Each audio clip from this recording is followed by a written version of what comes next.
Hey everybody, it's Miss Wynn. I am here today to announce the next book that we're going to read for our Read Aloud video series. I asked two different classes, the classes that I serve, to vote out of three books for which book that you wanted me to read. And the one that you chose is The BFG by Roald Dahl. I don't read a whole lot of fantasy, but I love Roald Dahl just because he, as an author, is incredibly creative, and the way that he writes fantasy stories feels to me incredibly magical. And I have read the BFG time and again, and I love it every single time that I read it. So I've made myself a nice little comfortable place up in the attic space in my house. I have my 20-something-year-old UGA Afghan on the floor. I've got my pillow that I'm snuggling up with. So go ahead and find a place to snuggle up so you can listen to me read the story. And today I'm actually going to read the first three chapters. The chapters aren't numbered, but I've gone through the book and numbered the chapters just so I can help keep myself organized. And then I'll tell you the name of the chapters too. Today I'll read the first three chapters because they are all so short. The chapters that are coming afterward, though, are a little bit lengthier. So without further ado, let's get started with the BFG. Chapter 1 is called The Witching Hour. Sophie couldn't sleep. A brilliant moonbeam was slanting through a gap in the curtains. It was shining right onto her pillow. The other children in the dormitory had been asleep for hours. Sophie closed her eyes and lay quite still. She tried very hard to doze off, but it was no good. The moonbeam was like a silver blade slicing through the room onto her face. The house was absolutely silent. No voices came up from downstairs. There were no footsteps on the floor above either. The window behind the curtain was open, but nobody was walking on the pavement outside.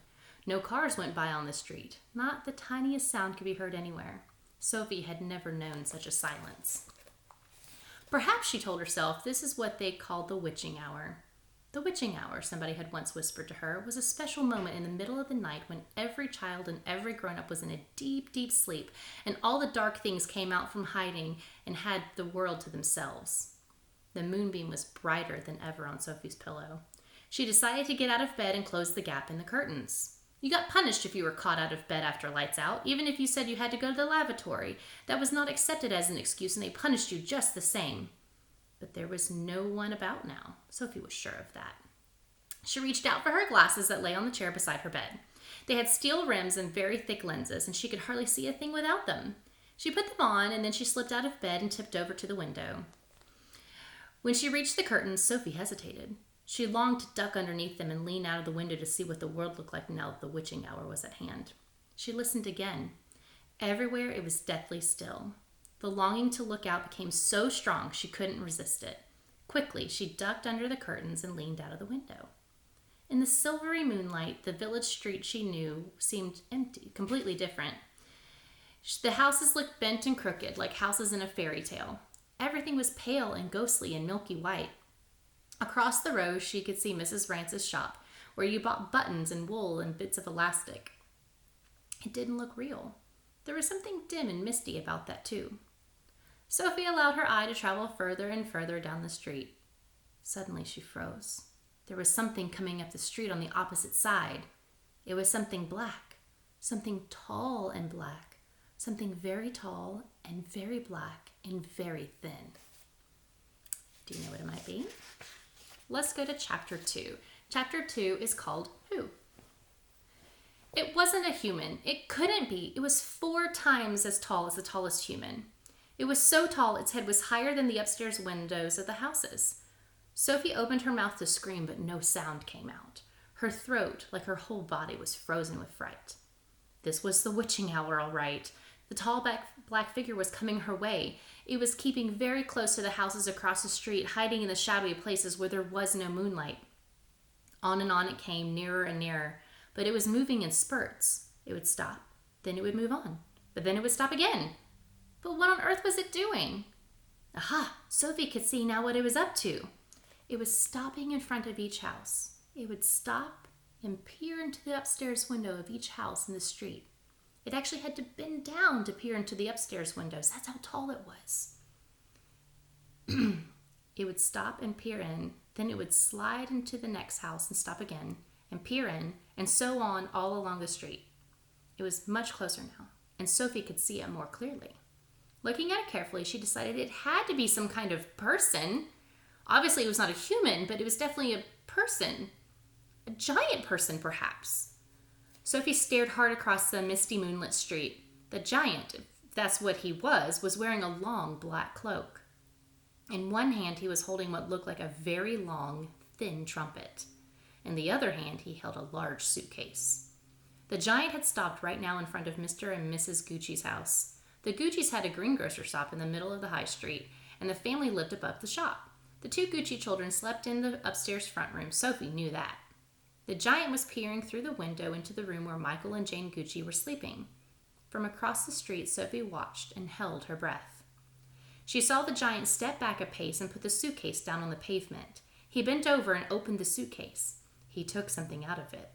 It looked like a glass jar, one of those square ones with a screw top. He unscrewed the top of the jar and poured what was into it in the end of the long trumpet thing. Sophie watched, trembling. She saw the giant straighten up again, and she saw him poke the trumpet through the open window upstairs of the room where the Gucci children were now sleeping. She saw the giant take a deep breath and he blew through the trumpet. No noise came out, but it was obvious to Sophie that whatever had been in the jar had now been blown through the trumpet into the Gucci children's bedroom. What could it be? As the giant withdrew the trumpet from the window and bent down to pick up the suitcase, he happened to turn his head and glance across the street. In the moonlight, Sophie caught a glimpse of an enormous, long, pale, wrinkly face with the most enormous ears. His nose was as sharp as a knife, and above the nose were 2 bright, flashing eyes, and the eyes were staring straight at Sophie. There was a fierce and devilish look about them. Sophie gave a yelp and pulled back from the window. She flew across the dormitory and jumped into her bed and hid under the blanket. And there she crouched, still as a mouse, and tingling all over. One thing that you should know about this book is there are lots of illustrations, so every once in a while I'll probably stop and show you the pictures. So you can see this tall, shadowy figure of this giant person leaning into the upstairs windows. All right, but we're not through. We still have one more chapter. Chapter 3 is called The Snatch. Under the blanket, Sophie waited. After a minute or so, she lifted a corner of the blanket and peeped out. For the second time that night, her blood froze to ice, and she wanted to scream, but no sound came out.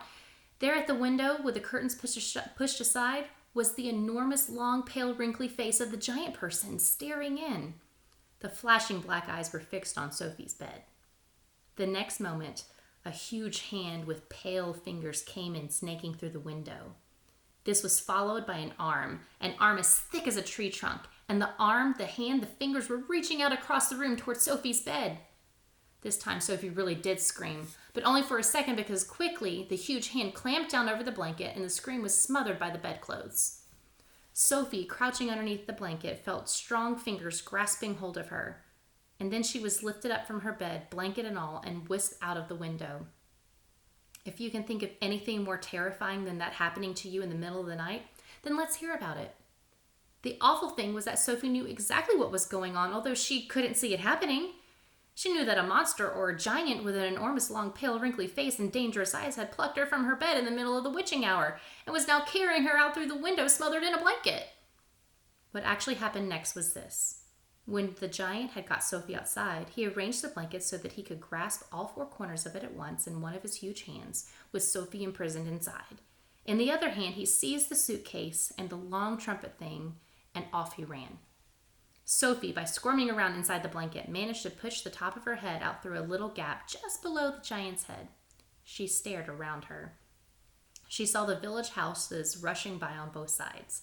The giant was sprinting down the high street. He was running so fast his black cloak was streaming out behind him like wings of a bird. Each stride he took was as long as a tennis court. Out of the village he ran, and soon they were racing across the moonlit fields. The hedges dividing the fields were no problem to the giant. He simply strode right over them. A wide river appeared in his path. He crossed it in one flying stride. Sophie crouched in the blanket, peering out. She was being bumped against the giant's leg like a sack of potatoes. Over the fields and hedges and rivers they went, and after a while a frightening thought came into Sophie's head. The giant is running fast, she told herself, because he is hungry and he wants to get home as quickly as possible, and then he'll have me for breakfast. And here's a picture of him with his trumpet and his suitcase. And then Sophie is in the blanket right here as he's running across the countryside. And that's where we stop, guys. That's the end of chapter 3. We will continue on with our book in the next video. Hope you're enjoying it so far. Bye, guys.